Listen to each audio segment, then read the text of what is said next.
Kad ovo vidite, više nećete trošiti novac na skupe i agresivne herbicide.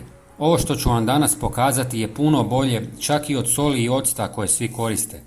Važno je riješiti se korova na vrijeme, jer osim što narušava izgled, brzo se može proširiti i uništiti sve pred sobom.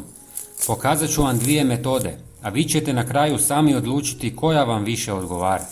Ako vam se travnjak svake godine puni maslačkom, djetelinom i trpucem, postoji jednostavan način da se riješite širokolisnog korova bez jakih herbicida.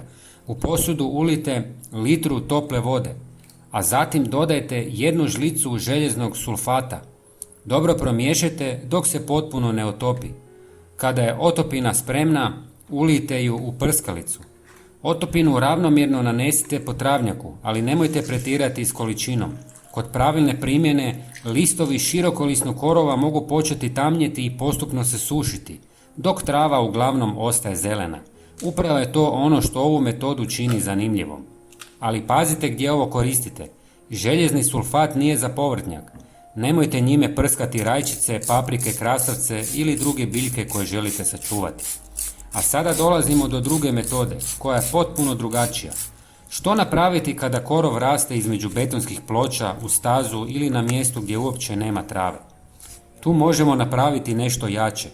U litru tople vode prvo dodajte 1 žlicu limunske kiseline.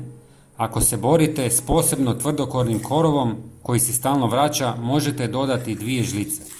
Sve dobro promiješajte dok se kiselina potpuno ne otopi. Ali nemojte još ulijevati ovu mješavinu u raspršivač. Nedostaje nam još jedan važan sastojak. Bez njega otopina neće djelovati kako treba. Sada dodajte 1 žlicu organskog tekućeg deterdženta za suđe i ponovo sve dobro promiješajte. Možda izgleda kao nevažni dodatak, ali upravo on ima važnu ulogu. Pomaže da se otopina bolje rasporedi po listovima i da se dulje zadrži na njihovoj površini, umjesto da odmah sklizne. A sada dolazi greška zbog koje mnogi pomisle da ova metoda ne djeluje. Nemojte prskati po mokrom lišću niti neposredno prije kiše. Odaberite suh i topao dan te ravnomjerno poprskajte zelene dijelove korova. Pogledajte kako se je sve osušilo. Napišite mi u komentarima koju biste od ove dvije metode prvo isprobali. Pozdrav, do sljedećeg videa.